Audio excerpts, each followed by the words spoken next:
بسم الله الرحمن الرحيم. الحمد لله رب العالمين، والصلاة والسلام على سيد الأنبياء والمرسلين محمد بن عبد الله الأمين وعلى آله وأصحابه وأزواجه وذرياته وأهل بيته وسلم تسليما كثيرا كثيرا. أما بعد، أعوذ بالله من الشيطان الرجيم. بسم الله الرحمن الرحيم.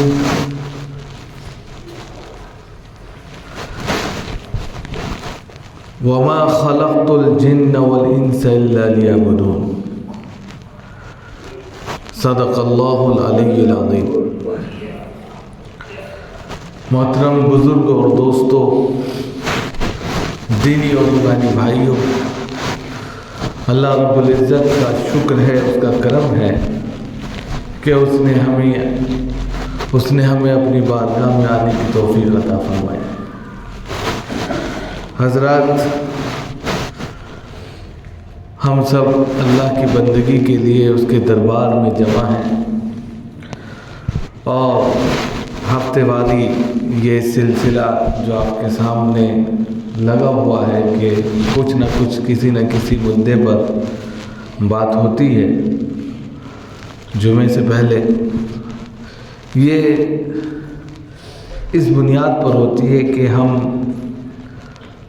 اپنے ایمان کا جائزہ لیتے رہیں، اور جو دھول مٹی یا دوری پیدا ہو جاتی ہے اس سے ہم اپنے آپ کو دور کر قربت اور صاف ستھرے ہو کر ایمان کی تازگی میں، اس کی فضا میں پھر سے سانس لے سکیں.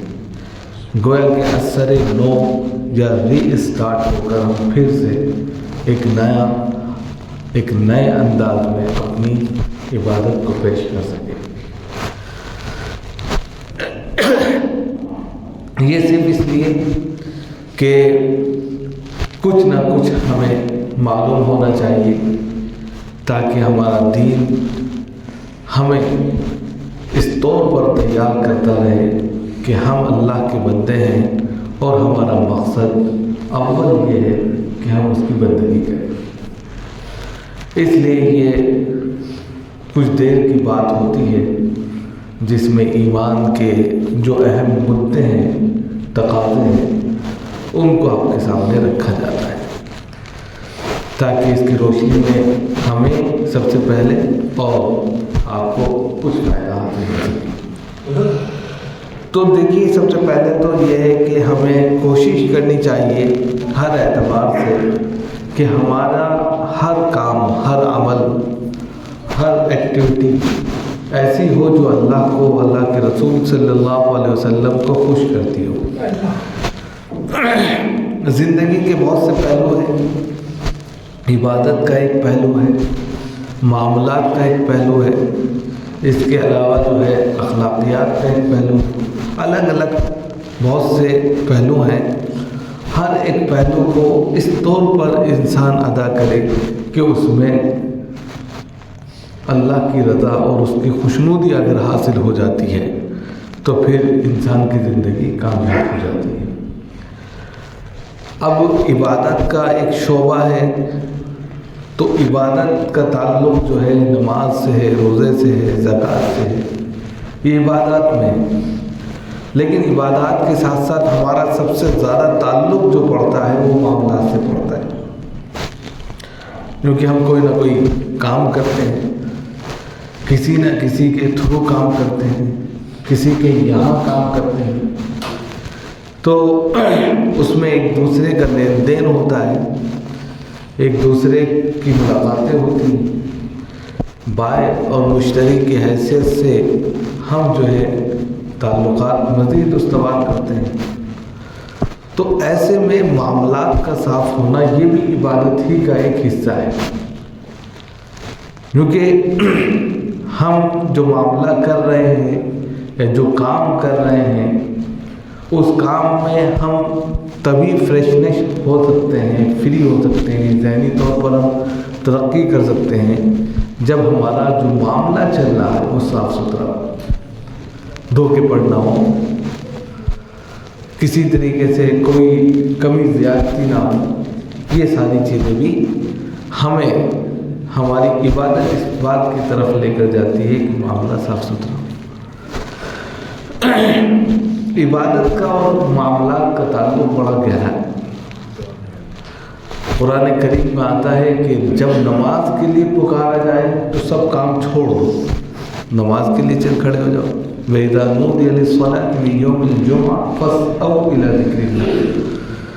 اور پھر اس کے فوراً بعد کہا کہ جب نماز سے فارغ ہو جاؤ، نماز سے مکمل فارغ ہو گئے تو پھر ہاتھ پر ہاتھ رکھ کر نہیں بیٹھنا ہے۔ پھر کہا فَإِذَا قُضِيَتِ الصَّلَاةُ فَانتَشِرُوا فِي الْأَرْضِ وَابْتَغُوا مِن فَضْلِ اللَّهِ، کہ جب نماز سے فارغ ہو جاؤ تو پھر اللہ کی زمین میں پھیل جاؤ اور اس کا رزق تلاش کرو۔ تو دو چیزیں ہیں، عبادت اور دوسری چیزیں ہیں معاملات۔ عبادت کا تعلق یہ ہے کہ جب نماز کا وقت ہو، الصلاۃ علی وقتہا کے تحت نماز کو اس کے وقت میں ادا کریں، اور پھر معاملے کے تعلق سے، اپنے کاروبار کے تعلق سے، اپنی روزی کے تعلق سے پھر یہ کہا گیا کہ اللہ پر اعتماد اور بھروسہ کرتے ہوئے زمین میں پھیل جائیں اور محنت مشقت کریں، جو آپ کا روزینہ ہے اللہ رب العزت اس میں انتظام کر دے گی۔ انسان انہی دو چیزوں کے درمیان میں عام طور پہ زندگی گزارتا ہے، زیادہ تر وقت انہی دو چیزوں میں اس کا گزرتا ہے۔ بہت زیادہ 16-15 گھنٹے اسی ماحول میں وہ رہتا ہے، 8 گھنٹے 9 گھنٹے وہ گھر یا سونے میں کھانے پینے میں گزارتا ہے، لیکن زیادہ تر وقت وہ عبادت اور معاملات، کاروبار، روزی کمانا، ان کے درمیان میں اپنی تگ و دو کو رکھتا ہے، اور اس کی فکر پر بھی یہ دو چیزیں سوار رہتی ہیں۔ اگر انسان واقعی میں انسان ہے تو وہ کچھ نہ کچھ وقت فارغ کر کے اللہ کی عبادت کے لیے صرف کرے گا، نکال لے گا، اور وہ اس کو چین نہیں آئے گا جب تک وہ سجدہ نہ کرے۔ یہ انسان ہونے کے علاوہ، اور معاملہ بھی اس کا خود بخود صاف ستھرا ہوتا چلا جائے گا، اور جو اللہ سے ڈرتا ہی نہیں تو وہ نہ نماز پڑھے گا اور معاملے کو بھی صاف ستھرا نہیں رکھے گا۔ عام طور پر دیکھنے میں آتا ہے دھوکہ دھڑی ہو جاتی ہے، مال اچھا نہیں دیا، کم تول دیا، کم ناپ دیا، یہ ساری چیزیں شامل ہو جاتی ہیں اس میں۔ کسی کا لے لیا تو دینا نہیں ہے، ادھاری پڑی ہے تو پڑی ہے، کسی کا کام لے لیا وہ کر کے نہیں دینا ہے، تو یہ ساری چیزیں پھر اس میں شامل ہو جاتی ہیں۔ تو ان دونوں کے درمیان، ان دونوں چیزوں کو اگر کوئی چیز جوڑتی ہے وہ ہے تقویٰ، کہ اگر عبادت اور معاملات، کاروبار، روزی کا کمانا، ان دونوں کے درمیان میں پل کا جو کام کرتا ہے وہ ہے تقویٰ، کہ اگر ہم اللہ کا ڈر، اس کا خوف رکھتے ہیں تو دونوں چیزیں اپنے وقت پر ترازو کی طرح رہیں گی، سیدھی ڈنڈی کے ساتھ۔ جس طرح ترازو آپ دیکھتے ہیں بالکل سیدھی ہوتی، اس کے دونوں پلڑے سیدھے ہوتے ہیں، تب جا کر معاملہ صحیح ہوتا ہے۔ ان دونوں معاملے کو، نماز اور معاملات، کاروبار کے معاملے کو اگر صحیح دونوں پلڑوں کو برابر رکھنا ہے تو پھر بیچ میں جو لکیر ہے، جو انصاف دلانے والی ہے، وہ ہے تقویٰ۔ اگر انسان کے دل میں تقویٰ ہے، پرہیزگاری ہے، للہیت ہے، تو دونوں کو بیلنس کر لے گا، اور اگر تقویٰ نہیں تو ان بیلنس ہے۔ حدیث میں آتا ہے، بتایا گیا، اتق اللہ حیث ما کنت واتبع السیئۃ الحسنۃ تمحوها وخالق الناس بخلق حسن۔ اتق اللہ، بہت بڑی بات کی، اللہ سے ڈرو۔ حیث ما کنت، دنیا کی جس زمین پر رہو، یعنی کہیں بھی رہو اللہ سے ڈرتے رہو، کسی بھی خطے میں ہے، زمین پر ہے، سمندر میں ہے، آسمانوں میں ہیں، پہاڑوں پر ہیں، کھوں میں ہیں، گفاؤں میں ہیں، کہیں بھی ہیں، اللہ سے ڈرو، حیث ما کنتم۔ اور پھر اس کے بعد کا وَأَتْبِعِ السَّيِّئَةَ الْحَسَنَةَ تَمْحُوهَا، کہ انسان برائیوں کا پتلا ہے، کچھ نہ کچھ برائی، جھوٹ، گناہ اس سے سرزد ہو جائے گا، ہو بھی جاتا ہے۔ کوئی یہ نہیں کہہ سکتا کہ میں پاک صاف ہوں۔ ہر انسان کے ساتھ میں کچھ نہ کچھ لگا ہوا ہے، گناہ ہو گیا۔ تو کہا گیا کہ جیسے ہی گناہ ہو جائے، کوئی برائی ہو جائے، آپ کے دل میں کھٹک رہی ہے یا نہیں کھٹک رہی ہے، لیکن برائی ہو گئی، نیک کام کرو، اچھے کام کرو۔ ان الحسنات یذہبن السیئات، نیک کام جو ہے خود بخود ان برائیوں کو ختم کر دیں گے اور اچھائیوں کو لکھ دیں گے۔ کرامن کاتبین جو ہے، جو برائی کی اس کو کاٹ دیں گے، اچھائی دیں گے جب آپ نے نیک کام کیا۔ اب نیک کام میں کیا آتا ہے؟ نیک کام میں نماز پڑھ لی، قرآن کی تلاوت کر لی، تسبیح پڑھ لی، استغفار کر لیا، درود شریف پڑھ لی، سبحان اللہ کہہ لیا، سب نیک کام ہے۔ کسی کی مدد کر دی، کسی کو راستہ بتا دیا، کسی کو کھانا کھلا دیا، کسی کو پانی پلا دیا، سب نیک کام ہے۔ مسجد کی طرف چل کر جو قدم اٹھاتے ہیں، یہ بھی نیک کام ہے۔ راستے میں کوئی تکلیف دہ چیز پڑی ہے، ہڈی ہے، گما ہے، پتھر ہے، ہٹا دیا، نیک کام ہے۔ یہ سارے کام خود بخود جو ہے، وہ جو برائی ہوئی تھی ان کو ختم کر دے، مٹا دے۔ وَخَالِقِ النَّاسَ بِخُلُقٍ حَسَنٍ، اور لاسٹ میں کہا کہ اگر یہ بھی نہ کر سکے، بندہ ایک جگہ بیٹھا ہے، نہیں کر سکتا، اس کو تسبیح نہیں آتی، اس کو نماز نہیں آتی، اس کو جو ہے کوئی کام نہیں کر سکتا، کچھ نہیں کر سکتا وہ، تو جو لوگ اس سے مل رہے ہیں یا وہ کسی سے ملتا ہے تو اخلاق سے ملے، اخلاق کردار سے، ظرف سے ملے، بے ظرف نہ ہو، گالی گلوچ نہ کرے، بدتمیزی سے پیش نہ آئے، کوئی چیز پوچھی جا رہی ہے تو اطمینان سے جواب دے، اخلاق، آپ کا کریکٹر جو ہے اس کو اعلیٰ کر لے، تو یہ بھی اسی میں شامل ہے کہ وہ آپ کی نیکیوں کو بڑھا دے گا۔ تو یہ تمام چیزیں جو انسان کو بتائی گئی ہیں، وہ اس بنیاد پر کہ وہ زندگی کے جن کہہ سکتے پہلوؤں پر اپنی زندگی کو آگے بڑھا رہا ہے یا جن پہیوں پر اس کی زندگی چل رہی ہے، وہ ان بیلنس نہ ہو۔ اور ان ان بیلنس کو نہ کرنے والی چیز کیا ہے؟ تقویٰ ہے۔ اور تقوی کے لیے بتا دیا گیا یہ چیز ہے۔ ایک جگہ اور بتایا گیا تقوی کے تعلق سے، حجۃ الوداع کے موقع پر کہا اتق اللہ صلوا خمسکم وصوموا شہرکم وآتوا زکاۃ اموالکم واطیعوا امراءکم تدخلوا جنۃ۔ یہ چند چیزیں بتائی گئی۔ اب یہاں سے ون بائی ون کر کے جو ہے آپ کو ایک سفر کرایا گیا، اسٹیج بائی اسٹیج لے کر آپ کو جنت تک پہنچایا گیا۔ مثال کے طور پہ آپ سیڑھیاں چڑھ کے آئے تو سیڑھی چڑھی، کوئی وضو خانے گیا، پھر وضو سے نکل کر یہاں آ کر بیٹھے، اسٹیپ بائی اسٹیپ یہاں پر آپ آ گئے، نماز ہوگی، ختم ہو جائے گی۔ اسی طرح سیڑھیاں چڑھنی ہے اور جنت تک پہنچنا ہے، لیکن ان سیڑھیوں میں سب سے پہلی سیڑھی تقوی کی۔ جنت تک جانے کے لیے سب سے پہلی سیڑھی جو ہے وہ تقوی کی۔ اگر ڈر ہے، خوف ہے، تو انسان ہر اعتبار سے عبادت بھی کر رہا ہے، معاملات بھی صاف رکھے ہوئے، سب کچھ سب صاف ہو جائے گا، اور اسی طریقے سے انسان جو ہے اپنا آگے کا سفر طے کرے۔ تو جو چیزیں ہم نے آپ کے سامنے رکھی کہ دو چیزوں کے درمیان انسان کی زندگی زیادہ ہے اور اس میں کافی وقت انسان کا لگتا ہے، ایک تو عبادت ہے اور دوسرے آپ کے کاروبار معاملات ہیں۔ ان دونوں کو بیلنس کرنے کے لیے، ان دونوں کو برابر صحیح رکھنے کے لیے تقویٰ ہے، اور تقوی کا جو سفر ہے وہ چند چیزوں سے ہو کر جنت تک پہنچتا ہے۔ اب ہمیں جو تیاری کرنی ہے دنیا میں، جو کہ ہم تو انسان ہیں، ہم کو تو ایک آزمائش کے لیے دنیا میں بھیجا گیا ہے، ہماری منزل تو جنت ہے، لہذا اس جنت کے سفر پر جب ہم چل رہے ہیں تو ہمیں جو بیچ کے جو کہہ سکتے ہیں منزلیں ہیں ان کو طے کرنی۔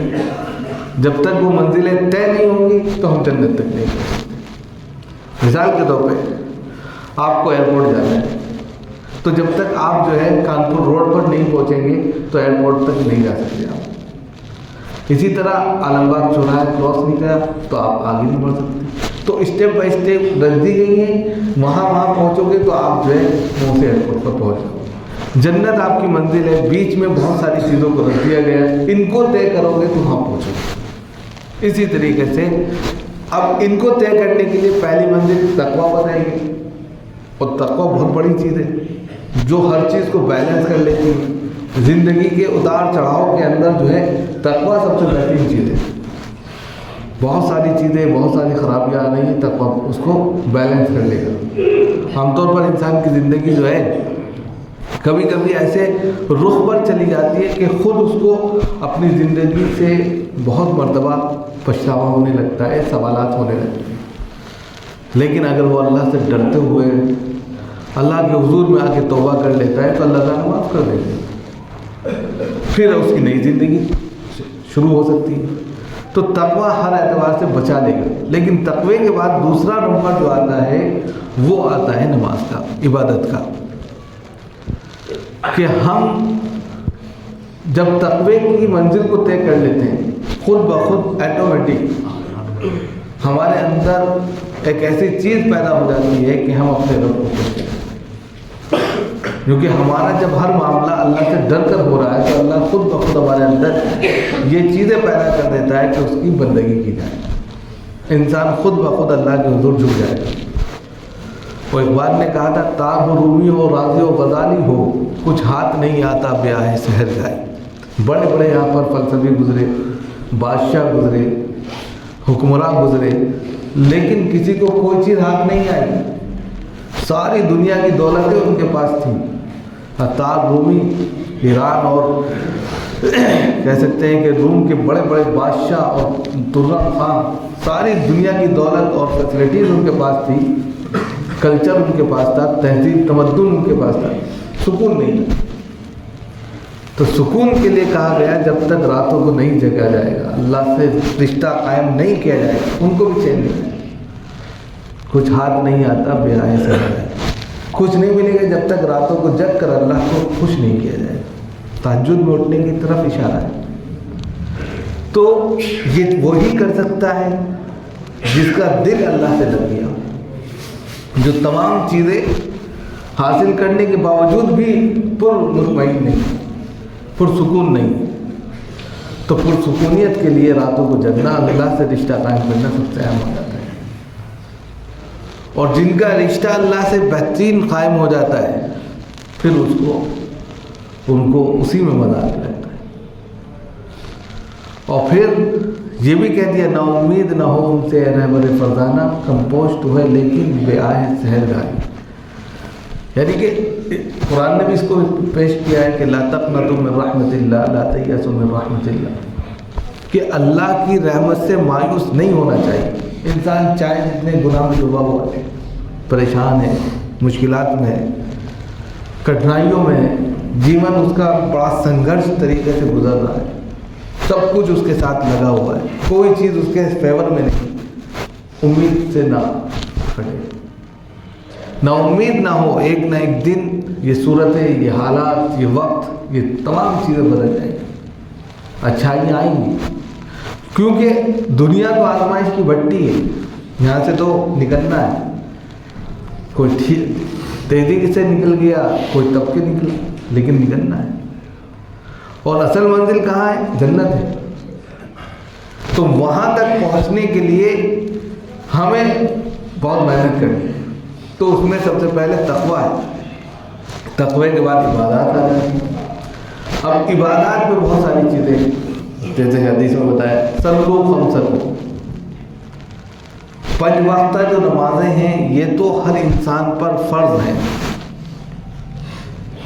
اگر نہیں پڑھی تو اس کے بارے میں سوال ہوگا۔ الصلاۃ عماد الدین فمن اقامها اقام الدین ومن هدمها هدم الدین۔ قیامت کا پہلا سوال یہی ہوگا، کل قیامت میں روز محشر میں سب سے پہلے اگر سوال ہوگا تو نماز کا ہوگا، اور اس میں کہا جائے گا کہ جس نے نماز کو قائم کیا اس نے دین کو قائم رکھا، اور جس نے نماز کی پرواہ نہیں کی اس نے دین کی پرواہ نہیں کی، اور اس بنیاد پر جو ہے وہ بے دین ہو گیا۔ اور جب وہ بے دین ہو گیا، من ترک الصلاۃ متعمدا فقد کفر، جس نے نماز کی پرواہ نہیں کی گویا کہ وہ اسلام کے پردے کو چاک کر کے کفر کی دہلیز پر قدم رکھ دیا۔ بھائی بحیثیت انسان کے ہم لوگ سب برابر ہیں، مسلم اور غیر مسلم میں صرف اتنا ہی تو فرق ہے کہ ہم اللہ کو مانتے ہیں اور اس کے سامنے سجدہ ریزی کرتے ہیں، اور ہمارے اوپر جو دن میں 5 مرتبہ کہا گیا ہے کہ اس کے سامنے جھکنا ہے، اس کو ہم دل سے اور زبان سے تسلیم کرتے ہیں، یہی تو فرق کرتا ہے۔ اور جو اس کو فرق نہیں کرتے، جو یہ نہیں چاہتے، جو یہ نہیں تصور کرتے، تسلیم کرتے، تو بس یہی تو ایک آخر اور کچھ نہیں۔ کفر میں اور اسلام میں صرف ایک یہی دہلیز ہے، یہی سیما ہے کہ اگر ہم یہ یقین کر لیں کہ 5 وقتہ ہم کو خدا کے دربار میں جھکنا ہے، یہ فرض ہے، اس پر مطالبہ ہوگا، تو اسلام۔ اور اگر ہم یہ سوچیں جھکیں نہ جھکیں دیکھا جائے گا، تو یہ اس کو کراس کر دینا ہے، اس سیما سے باہر نکل جانا ہے۔ تو اس اعتبار سے ہمیں سب سے پہلے دوسری اسٹیپ پر یہ تیار کرنا ہے اپنے آپ کو کہ ہمیں تمام کام کرتے ہوئے، تمام کاروبار کرتے ہوئے اس میں سے وقت نکال کر اپنی آخرت کی تیاری بھی کریں۔ صلو خمسکم وصوموا شہرکم، اور تیسرے نمبر پر کہا گیا جو بہت اہم اس کا حصہ ہے وہ ہے، اور یہ بھی تقوی سے تعلق رکھتا ہے، اس میں تو پورا کا پورا تقوی ہی ہے، کوئی دیکھ ہی نہیں رہا ہے۔ صوموا شہرکم، رمضان کے سال بھر میں رمضان کے روزے رکھنا، اب کوئی آپ کو دیکھ نہیں رہا ہے آپ کمرے میں کیا کر رہے ہیں کیا نہیں کر رہے، پورا ٹوٹل معاملہ اس میں آپ کے تقوی کا آتا ہے۔ صبح سے شام تک آپ کو بھوکا رہنا ہے، اللہ کے لیے روزہ رکھنا ہے، کوئی غلط کام نہیں کرنا ہے، غلط چیز کو نہیں چھونا ہے، حالانکہ وہ چیزیں جو جائز ہیں وہ بھی اس وقت کے لیے جائز نہیں۔ تو یہ کون سی چیز ہے جو آپ کو بچا سکتی ہے، روک سکتی ہے؟ تقوی۔ اللہ دیکھ رہا ہے، ورنہ کوئی نہیں دیکھ رہا ہے۔ کمرے کے اندر آپ بند ہیں، کوئی نہیں دیکھ رہا ہے، آپ کھا سکتے ہیں، پی سکتے ہیں، جو کام چاہیں آپ کر سکتے ہیں، جائز بھی ہے وہ دوسرے وقت میں۔ لیکن اب اللہ نے ایک باؤنڈیشن لگا دی کہ اس وقت سے اس وقت تک آپ نہیں کر سکتے، یہ جو مہینہ ہے یا یہ جو وقت چل رہا ہے یہ مجھ سے ڈرنے کا ہے، میرے حکم پر چلنے کا ہے، یا میں نے جو حکم لگایا اس پر اپنا رد و عمل کرنے کا ہے۔ اب اگر آپ اس پر فالو کر رہے ہیں، چل رہے ہیں، تو یہ بندگی، اسی پر اللہ خوش ہوتے ہیں۔ تو تیسری اسٹیپ جب آپ پار کرتے ہیں اس میں بھی تقوی کا اہم کردار ہے۔ تقوی اللہ سے ڈرنا، اللہ سے خوف رکھنا کہ اللہ دیکھ رہا ہے اور کل کو ہم سے بات پوچھ ہوگی۔ یہ ایک لمبی وہ ہے وقت ہوتا تو انشاءاللہ اس پر اور بات ہوتی، آج یہی رکھتے ہیں، انشاءاللہ کسی اور موقع پر بات کریں گے۔ اللہ تعالیٰ ہم سب کو